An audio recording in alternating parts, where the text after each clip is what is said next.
우리 하나님 말씀 보겠습니다. 오늘 우리에게 주시는 하나님의 말씀은 마태복음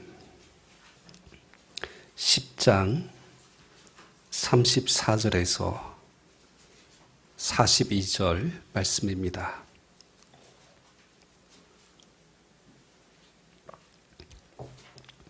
신약성경 마태복음 10장 34절에서 42절 말씀 제가 봉독합니다.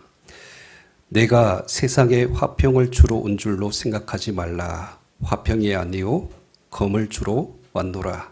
내가 온 것은 사람이 그 아버지와 딸이 어머니와 며느리가 시어머니와 불화하게 하려 함이니 사람의 원수가 자기 집안 식구리라.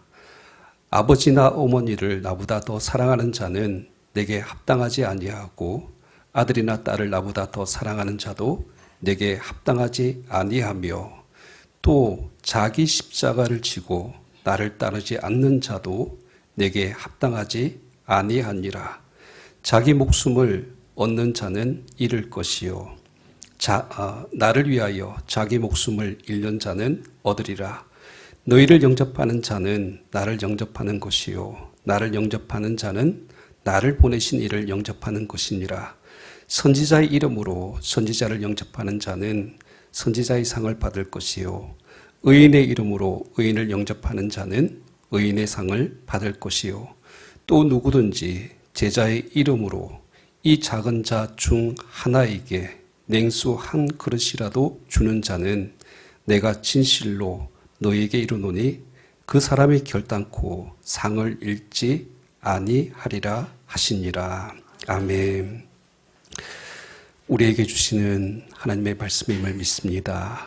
이 말씀을 오늘 이 시간 나에게 주시는 말씀으로 받아 주님의 말씀과 그 뜻 가운데로 인도하여 주시옵시며 우리 안에 있는 연약함과 이 말씀 앞에 온전히 행하지 못하였던 부족함이 있다라면 다시 한 번 더 믿음으로 결단하고 헌신하며 말씀대로 순종할 수 있도록 은혜와 용기를 허락하여 주시옵소서. 부족한 종의 입술을 십자가의 은혜 아래 감춰주시고 오직 하나님의 뜻과 말씀만이 선포되어지게 하여 주시옵소서. 예수 그리스도의 이름으로 기도합나이다. 아멘. 한동안 5월 가정의 달을 맞아서 성경적 가정 세우기라는 주제를 가지고 말씀을 나누었습니다. 또 이제 오늘부터 또 마태복음 말씀으로 돌아와서 계속해서 함께 이제 말씀을 나누고자 합니다. 근데 공교롭게도 오늘 말씀이 또 가정에 대한 말씀이기도 합니다. 또 연결되는 지점들이 있기 때문에 같이 이어지는 것으로 보셔도 될 것 같습니다. 좀 시간이 지났기 때문에 다 잊어버리셨을 것 같아요. 마태복음 10장에는 예수님께서 제자들을 파송하는 하시면서 주셨던 말씀을 기록하고 있죠. 그러니까 예수님의 보내심을 받아서 이제 세상 속에서 천국 복음을 전파해야 되는 제자들에게 당부하시는 말씀. 특히 이제 그 제자들이 직면해야 될 그 여러 가지 현실적인 어려운 문제들을 말씀하시면서 너희가 어떻게 제자로서 살아내야 될 것인가에 대해서 마태복음 10장에 예수님께서 말씀하고 있습니다. 몇 가지 우리 기억나는 것들이 있죠. 예수님께서는 보라 내가 너희를 보냄이 양을 이리 가운데 보낸 것 같도다 라고 이제 말씀하셨습니다. 그러니까 말 그대로 복음을 전파하다가 많은 위협과 핍박과 고난을 당할 것이다. 그러니까 이것이 제자들이 마주해야 하는 현실이죠. 그럴 때 이제 예수님께서 뭐라고 말씀하셨습니까? 뱀같이 지혜롭고 비둘기같이 순결하라. 또 예수님께서는 너희가 내 이름으로 말미암아 모든 사람에게 미움을 받을 것이다. 그러니까 이런 말씀도 하셨어요. 그럴 때 예수님께서 뭐라고 말씀하시냐면 두려워하지 말라. 그러니까 참새 한 마리도 하나님께서 허락하지 아니하시면 땅에 떨어지지 않는다. 너희는 머리카락 하나까지 다 세심받은 그런 존재들이기 때문에 하나님께서 너희를 지켜주시고 보호하여 주실 것이다. 그러니까 이 말씀을 예수님께서 하셨죠. 그래서 이제 오늘 말씀도 이제 그 예수님을 믿고 또 예수님을 따르는 삶을 살아가고자 하는 제자들에게 계속해서 주시는 말씀인데, 특별히 또 다른 한 가지 문제를 오늘 성경에서 우리에게 언급하고 있습니다. 여러분 먼저 34절 말씀을 한번 봐주세요. 34절. 내가 세상에 화평을 주러 온 줄로 생각하지 말라. 화평이 아니요 검을 주러 왔노라 라고 지금 말씀하고 있습니다. 근데 여러분 말씀이 어렵죠. 근데 예수님께서 이 땅에 오신 이유가 화평을 주러 온 것이 아니라 이제 검을 주러 왔다라고 지금 말씀하는데, 그러니까 분명 지금 여기서 말하는 화평과 검은 이 반대되는 개념입니다. 근데 우리가 생각할 때 예수님께서 좀 거꾸로 말씀하신 것처럼 보이죠. 그렇죠? 검이 아니라 화평을 주러 왔노라. 이렇게 말씀하시는 것이 더 맞는 것 같습니다. 그러니까 왜냐하면 예수님께서 자주 화평을 말씀하시기 때문에 그렇습니다. 산상수훈에서 팔복을 말씀하실 때 화평케 하는 자는 복이 있나니 이 말씀하셨잖아요. 그리고 예수님께 그 히브리서 말씀에 보면 그 에베소서 말씀이죠. 예수님께서 예수님에 대해서 사도 바울이 소개하면서 뭐라고 이야기하냐면 그는 우리의 화평이신지라 둘로 하나를 만드사 원수된 것 곧 중간에 막힌 담을 자기 육체로 흐셨다. 이렇게 말씀하고 있죠. 그러니까 십자가로 말미암아 죄로 인하여서 하나님과 원수되었던 그 관계를 화평케 하신 분이 바로 예수님이시다.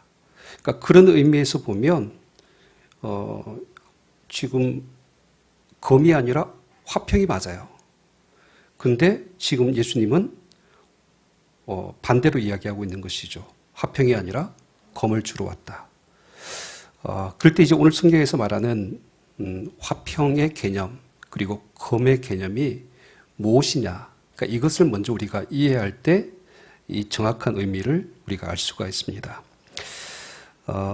이것은 그러니까 성경에서 말하는 일반적인 그 화평, 이 샬롬의 개념이 아니고요. 또 검, 뭐 여러 가지 표현들로 성경에서 쓰이죠. 성경은 하나님의 말씀을 검이라고 이야기하잖아요. 그죠? 그러니까 이런 것으로 그냥 단순히 해석할 수 있는 부분은 아닙니다. 그럴 때 이제 오늘 말씀을 잘 보시면 이제 앞뒤 문맥 여러 가지 기록된 상황과 관련해서 정확한 의미를 우리가 이해하실 필요가 있습니다. 자, 그럴 때 35절, 36절 말씀을 한번 봐주세요. 우리 같이 읽겠습니다. 시작. 내가 온 것은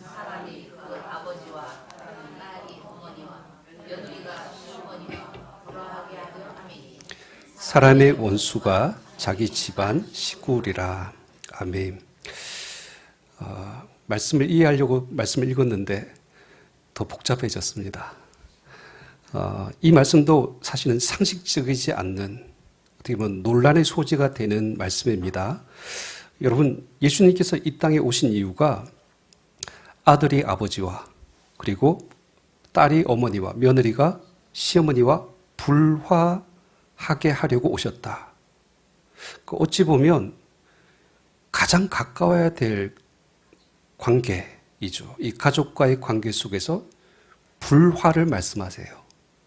심지어 충격적이게도 36절에는 자기 집안 식구, 가족이 뭡니까? 원수라고 말을 하죠. 그러니까 이런 말씀을 딱 보면 오해 소지가 다분히 있습니다. 기독교가 마치 예수님 믿는다고 가족들을 등한히 여기고 반인륜적이고 불효를 저지르는 또 가정을 파괴하는 그런 말씀처럼 오해를 야기시킵니다. 근데 여러분, 이 말씀의 의미가 뭘까요?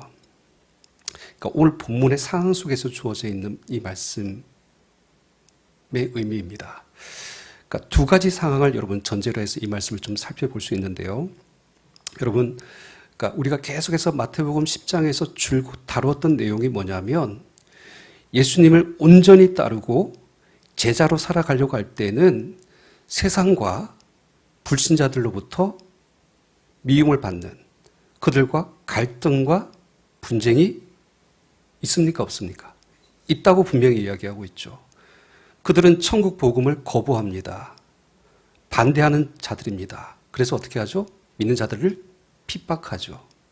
그러니까 이것이 초대교회의 상황입니다. 그런데 이 갈등과 분쟁의 대상이 단순히 그 당시에 이방인들이나 아니면 세상의 권력을 잡은 이런 권세자들만 이야기하는 것이 아니라 오늘 예수님은 가장 가까운 가족, 혈육일 수도 있다는 거예요.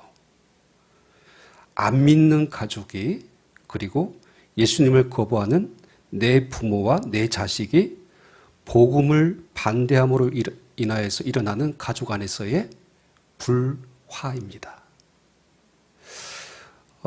여러분 오늘 성경에 사용되어지는 이 불화라는 이 단어가 디카조라는 헬라어예요. 이 뜻이 뭐냐면 둘로 나누다, 쪼개지다 이런 뜻입니다. 그래서 예수님께서 여기서 말하는 불화는 뭐냐면 아무리 이 혈연적으로 가장 끈끈한 가족 공동체라 할지라도 신앙 때문에 하나가 되지 못하고 둘로 나눠질 수 있다. 그 불화를 지금 말씀하고 있는 겁니다. 그러니까 여러분 그 바로 앞에 10장 21절 말씀 한번 봐주세요.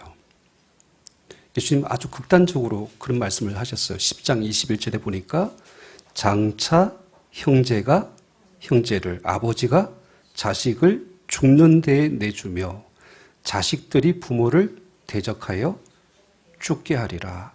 사실 이 말씀은 예수님께서 하신 말씀이기도 하지만은 미가서에 나오는 말씀을 예수님께서 인용한 말씀입니다. 그러니까 마지막 때 여호와의 날에 일어날 그 시대의 이제 모습을 이제 그대로 예수님께서 인용하셨는데 사실은 이런 일들이 그 당시 초대교회 안에서도 일어났던 일이죠. 예수 믿는다는 이유만으로 가족을 공동체에서 추방해 버립니다. 또 가족을 어떻게 하죠? 겁박하고 강제로 개종시키고 안 되면 어떻게 했을까요? 유대인들이. 그렇죠. 돌로 쳐서 죽입니다. 여러분께서 그 가끔 뉴스에 보면 이슬람이 이 가족들 명예살인하는 거 보셨잖아요. 다른 종교를 가지고 있다는 이유만으로. 그러니까 이런 일들이 유대인 사회에서도 똑같이 지금도 일어나고 있습니다. 그러니까 이런 것을 이제 염두에 두면서 이제 제자들이 직면해야 될 그 시대에 복음을 전파하는 현장 속에서 당하는 이런 어려움을 지금 말씀을 하고 있는 것이죠. 근데 여기서 우리가 좀 한 단계 더 나가서 두 번째로 이 말씀이 단순히 가족의 핍박, 갈등, 그러니까 이것만을 이야기하는 것이 아니라 좀 더 넓은 의미로 우리가 해석할 필요가 있습니다. 여러분 여기 36절 말씀에 보면 사람의 원수가 자기 집안 식구리라 라고 말씀하고 있죠. 그러니까 이 말은 그러니까 내가 믿음을 지키고 예수님을 따르려고 하는데 내 가족이 그 길을 반대하는 경우에 원수가 된다는 의미입니다. 근데 여러분 이제 잘 생각해 보세요. 가족이 원수다. 뭐 그냥 여러분께서 남편을 보면서 맨날 하는 그런 원수 개념이 아니겠죠. 이 세상에서 어떻게 보면 가장 소중하고 가장 사랑해야 될 사람들이 가족인데 왜 예수님께서 지금 원수라고 하셨을까?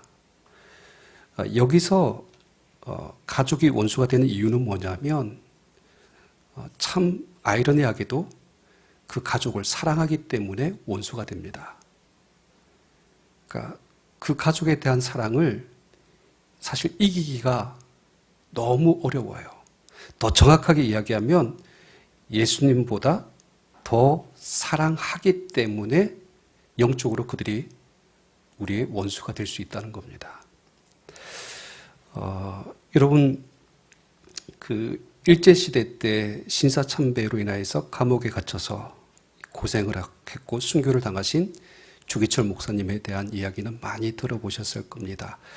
주보에도 오늘 제가 그 내용을 좀 올려드렸는데, 아무리 고문을 해도 넘어오지 않으니까 이 일본 경찰이 어떻게 마지막에 회유를 하냐면 일시적으로 감옥에서 풀어줘요. 그러니까 가족을 만나라고. 가족을 왜 만나게 해줄까요? 마음 약해지니까. 그래서 생각을 바꾸고 그렇게 신사참배를 해라. 그러니까 이런 어떤 의미로서의 가석방을 잠깐 해준 거예요. 근데 주기철 목사님이 집으로 안 가요. 바로 그 당시 평양 상정형 교회, 그 교회로 가서 바로 성도들 앞에서 하나님의 말씀을 전합니다. 그 성도들 앞에서 그 설교의 제목이 뭐냐면 5 종목의 나의 기원, 그러니까 나의 기도, 뭐 이런 제목입니다. 그러니까 이 최후의 설교예요. 그 중에 3번째 나의 기원에 대한 내용이 지금 주보에 올려드렸습니다. 제가 쭉 읽어드릴게요. 보세요. 나의 노모와 처자와 교우를 주님께 부탁합니다. 내게는 80을 넘은 어머니가 계시고 병든 아내가 있고 어린 자식들이 있습니다. 아들로서 의무도 기중하고 가장 아비 된 책임도 무겁습니다. 자식을 아끼지 않는 부모가 어디 있으며 부모를 생각하지 않는 자식이 어디 있겠습니까?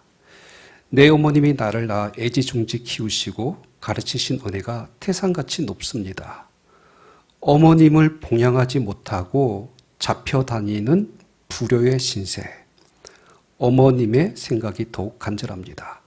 어머님이 금지 옥엽으로 길러주신 이 몸이 남의 발길에 채이고 매 맞아 상할 때 내 어머니 가슴이 얼마나 아프셨을꼬.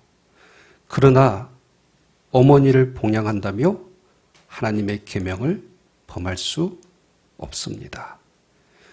주님 십자가에 달리실 때 당신의 아픔도 잊으시고 십자가 밑에서 애통하는 어머님을 제자 요한에게 부탁하시던 주님 심정 어떠하셨을꼬.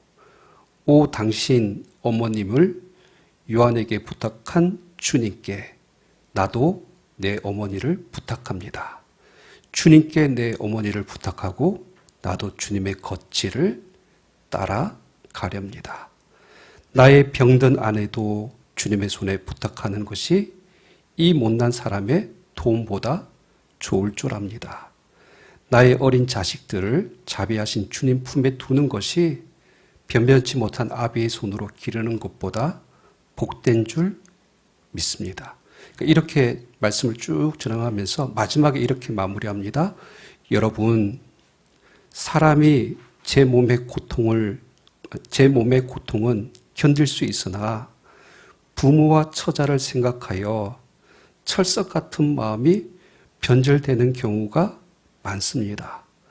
어린 자식의 울음소리 때문에 순교의 길에서 돌아선 신자도 허다합니다. 무슨 말이에요? 실제로 그런 일이 교회 안에서 있었다는 거예요.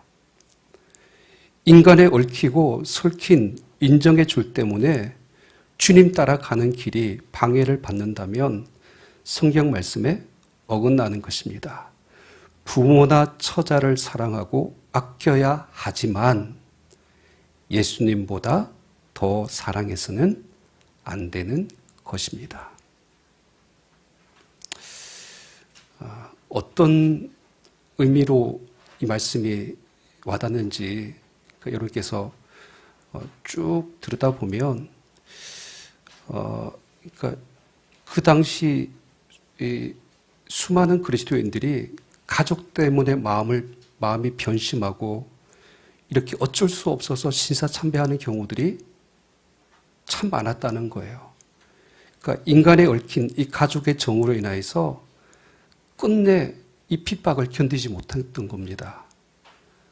근데 이 주기철 목사님은 한마디로 이것을 딱 요약합니다. 예수님보다 더 사랑해서는 안 되는 것이라고 이야기를 하죠. 그러니까 오늘 예수님께서 사람의 원수가 자기 집안의 가족이다라는 말씀 속에는 바로 이런 뜻을 담고 있는 겁니다. 그러니까 제자들을 이 세상 속에 보내면서 환난과 핍박이 기다리고 있는 그 제자들에게 예수님께서 이와 같은 상황을 직면하게 될 것을 미리 아셨던 것이고, 이 말씀을 그들이 기억하고 그 고난을 끝까지 견뎌내면서 믿음을 저버리지 않기를 예수님께서 당부하시는 말씀이 바로 오늘 이 말씀인 것이죠. 그러니까 여러분, 2000년 전 제자들도 그러니까 누군가의 아버지이고 누군가의 자식들이었습니다. 그들에게도 사랑하는 가족이 있었습니다. 그러니까 하지만 왜 예수님이 그 가족을 원수라고 이렇게 극단적으로 말씀을 하실까? 그 가족을 사랑하지 말라는 말입니까? 그건 아니잖아요. 그러니까 뭐가 더 우선되고 뭐가 더 중요한 일인지를 지금 오늘 성경이 우리에게 말씀하고 있는 것입니다.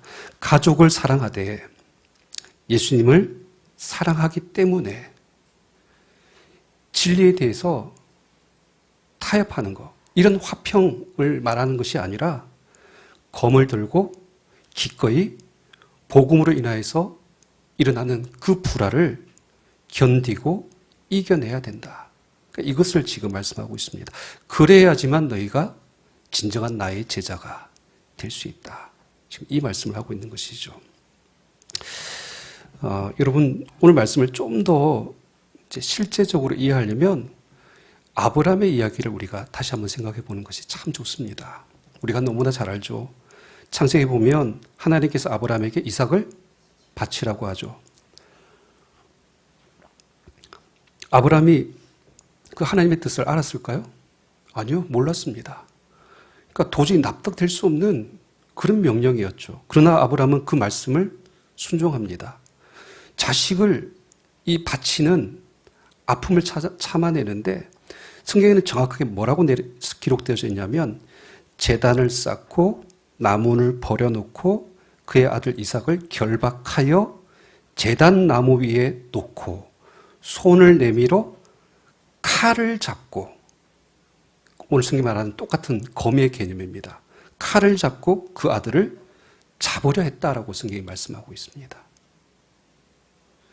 그러니까 이 말씀을 보면 아브라함은 아들과의 인간적인 그 혈육의 정, 이것을 통하여서 이루어진 수평적인 화평이 아니라 하나님과의 명령에 순종하여서 수직적인 하나님과의 화평을 먼저 더 생각했다는 거예요. 그러면서 그 검을 잡은 겁니다. 그럴 때에 하나님께서 그 아들을 내리치려는 아브라함이 그 아들을 내리치려는 그 순간에 하나님께서 뭐라고 말씀하십니까? 그 아이에게 내 손을 대지 말라. 그에게 아무 일도 하지 말라. 내가 내 아들 내 독자까지도 내게 아끼지 아니하였으니 내가 이제야 내가 하나님을 경외하는 줄 아노라. 그러니까 비로소 아브라함은 그러니까 누구보다도 하나님을 경외하고 정말 하나님을 아끼고 사랑하는 줄을 하나님께서 그 모습을 보고 아셨다는 거예요. 그러니까 여러분, 아브라함의 100세에 얻은 아들이잖아요. 정말 귀하디 귀한 그 아들. 만약 그 아들을 하나님보다 더 사랑했다면 그것이 아브라함에게 뭘까요? 우상인 겁니다. 그런데 그 아들이 우상이 되지 않고 하나님을 더 사랑하는 믿음의 증거로서 지금 오늘 이 말씀 속에 기록되어져 있는 것이죠. 중요한 것은 뭐냐면 지금 아브라함이 하나님보다 더 사랑하는 것을 끊어내기 위해서 그의 손에 무엇을 들었습니까? 칼을 들어야만 했다는 것입니다. 그러니까 마찬가지예요. 결국 오늘 본문에서 예수님께서 내가 너에게 검을 주러 왔노라. 이 말은 하나님보다 더 사랑하는 것을 어떻게 하는 겁니까? 베어내는 거예요. 끊어버리는 겁니다. 그럴 때 여러분, 오늘 우리가 우리 삶 속에서 하나님보다 더 사랑하는 것들, 베어내야 되는 것들이 그러면 가족뿐입니까? 아니죠. 사실 우리 안에는 이보다도 더 하나님을 보다도 더 사랑하는 것들이 너무나 많아요. 근데 오늘 이제 본문 말씀을 더 보세요. 37절에서 39절 말씀에 보면 아버지나 어머니를 나보다 더 사랑하는 자는 내게 합당하지 아니하고 아들이나 딸을 나보다 더 사랑하는 자도 내게 합당하지 아니하며, 여기까지는 우리가 지금 나누었던 말씀의 내용들이죠. 그 다음에 이제 38절, 39절 말씀 우리 같이 읽겠습니다. 시작. 또 자기 십자가를 지고 나를 따르지 않는 자도 내게 합당하지 아니하니라. 자기 목숨을 얻는 자는 잃을 것이요 나를 위하여 자기 목숨을 잃는 자는 얻으리라. 아멘. 그러니까 예수님은 뭐 아버지, 어머니, 아들, 딸, 가족만을 지금 말씀하는 것이 아니라 하나님보다 지금 우리 자신을 사랑하는 것도 이것도 합당하지 않다. 이것도 뭐예요? 베어내야 될 것입니다. 내 목숨, 내 유익, 내 세상의 욕심이 앞서가지고 자기 십자가를 지지 않고 따르지 않는 것, 또 자기 목숨을 얻고자 예수님을 부인하는 것, 그러니까 이런 것들도 다 엄밀하게 말해서 하나님보다 나를 더 사랑하기 때문에 일어나는 일들이다라고 말씀하고 있는 것이죠. 오늘 여기 39절에 자기 목숨이란 단어 속에, 그러니까 목숨이란 것 말고도 여러 가지가 들어갈 수 있어요.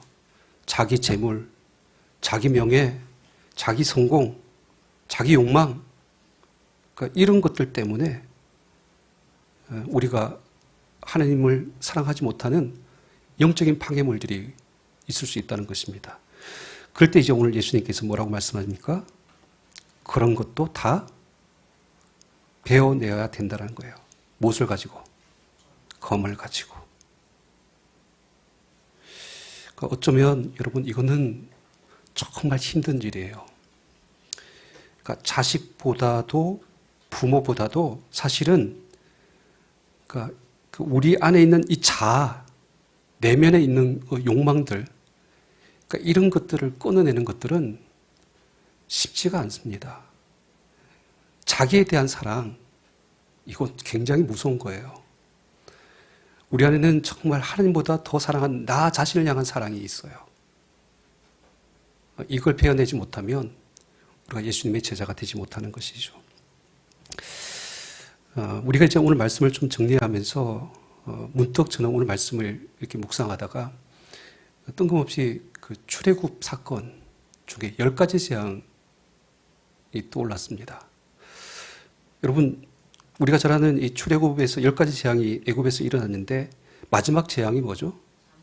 장자의 죽음이죠. 아들의 죽음입니다. 근데 사실 10번째 재앙뿐만 아니라 이 첫 번째부터 9번째 재앙의 그 모든 내용이 뭐죠?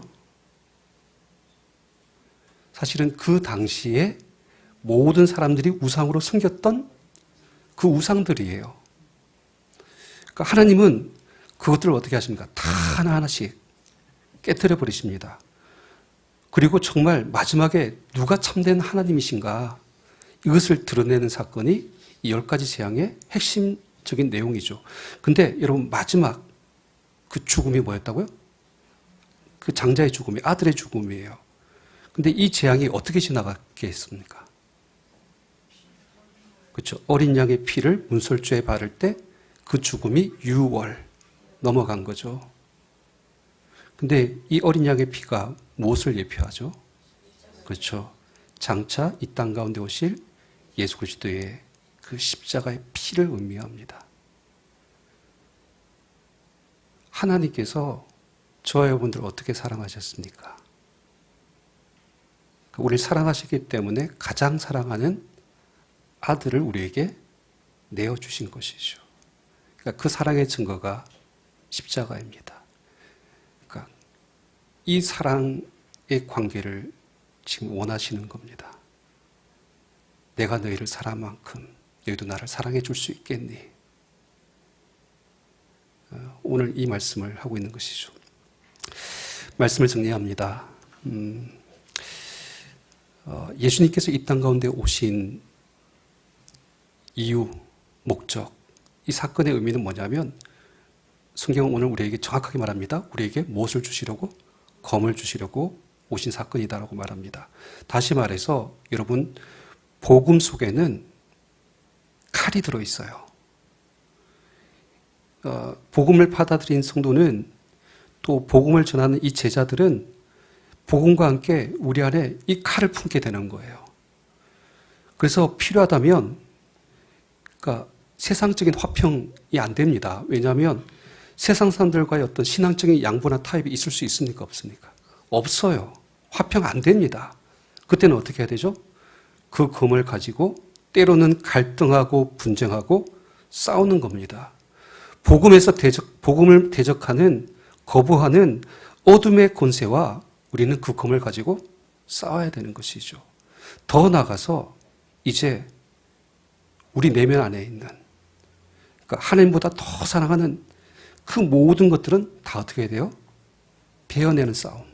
이것을 우리가 이 땅 가운데 살아가면서 계속해야 된다는 것이죠. 그러니까 당연히 검을 가지고 베어내는 것은 너무나 아픈 일이죠. 그러니까 자기 살갗을 베어나는 그런 고통이 수반될 수밖에 없습니다. 자기 자아가 깨어져야지만 하는 일이고 자기 이익과 자기 어떤 권리 포기와 자기에 있는 모든 것들을 내려놔야지만 가능한 일들입니다.